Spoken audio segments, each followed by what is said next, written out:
Today we're diving into something really fascinating about multiple sclerosis, a connection you might not expect at all, the one between your muscles and the health of your nerves. You know, it's a link that's often overlooked, but getting a handle on it could totally change how we approach managing the disease. Right? It's a totally fair question. We all know MS is a disease of the central nervous system, so why are we talking about muscles? Well, as you're about to see, the answer uncovers this incredibly powerful whole-body approach to health that actually starts way outside the brain and spinal cord. So let's get right into it and unpack this surprising connection. It all starts with the story we think we know about MS, but then it takes a really unexpected turn. Okay, so we're all familiar with the idea that in MS, inflammation is attacking the nervous system. But what if I told you that a major source of that harmful inflammation isn't coming from the nerves at all? That it's actually being created somewhere else entirely, inside our muscles? This is where we run into what you could call a vicious cycle. Let's break down how muscle loss and inflammation can literally feed off each other, creating this problem that just keeps getting worse on its own. To really get this, we need to meet two key players in our body, myokines and cytokines. You can think of them like messengers that send signals all over the place. Myokines, they're like the peacekeepers, sending out anti-inflammatory signals. Cytokines, on the other hand, they're the agitators, stirring up inflammation. And in a healthy body, you need a really careful balance between the two. So here's how the battle lines are drawn. You've got your good guys, the myokines. They're released by healthy active muscles and act like natural firefighters for inflammation. But when you lose muscle mass, the bad guys, those pro-inflammatory cytokines, they just skyrocket.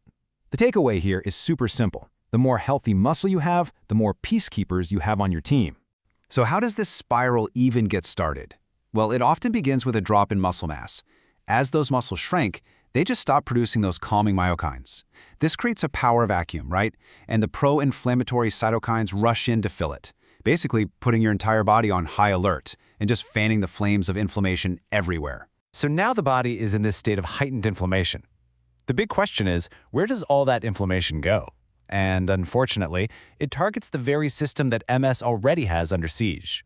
And this is where it gets really, really critical for anyone with MS. That extra inflammation from muscle loss isn't just floating around doing nothing, it becomes a second wave of attack. It specifically goes after the myelin sheath, that protective insulation around our nerve fibers, and actively helps destroy it. And when that myelin gets damaged, that communication superhighway between your brain and your body, it just starts to break down. Signals slow to a crawl, and that directly makes MS symptoms worse. So this means muscle loss isn't just a side effect of the disease, it's an active ingredient making the nerve damage worse. Okay, that's the problem. And I know it sounds pretty daunting. But here is the most important part of this entire story. This cycle can be broken. Let's talk about the solution.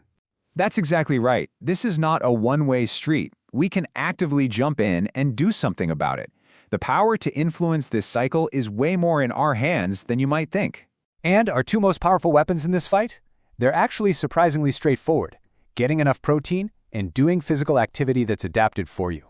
Let's look at how they work together. It's a really simple but powerful equation. Protein gives you the raw materials, the building blocks to create new muscle.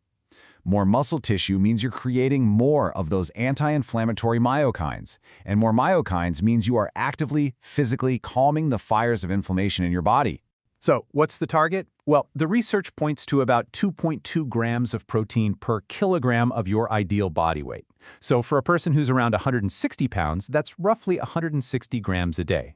It's a real, concrete goal you can talk to your doctor about, and a really powerful number to aim for. And the second tool is movement. This part is so key. We're not talking about running a marathon. Adapted, personalized physical activity is what it's all about. The goal is just to stimulate the muscles, to signal to them that they're needed. Every little bit of activity helps hold on to that precious muscle mass and keeps that myokine factory open for business. Okay, so let's put this all together. Because this isn't just some interesting science, right? It's a practical toolkit you can actually use to build your own fight-back plan. So, what are the big ideas to walk away with? First, managing a nerve disease means you have to take a whole-body approach. Second, remember that muscle loss isn't passive. It is actively creating harmful inflammation. Third, you can absolutely fight back with two powerful tools: protein and movement. And finally, and this is maybe the biggest shift in thinking, your muscles aren't just for moving. They're your hidden allies in protecting your entire nervous system. And all of this leaves us with one final thought. This surprising link between muscle and nerve health is just a powerful reminder of how incredibly interconnected our bodies are. It really makes you wonder, doesn't it? What other hidden connections like this are just waiting for us to find them?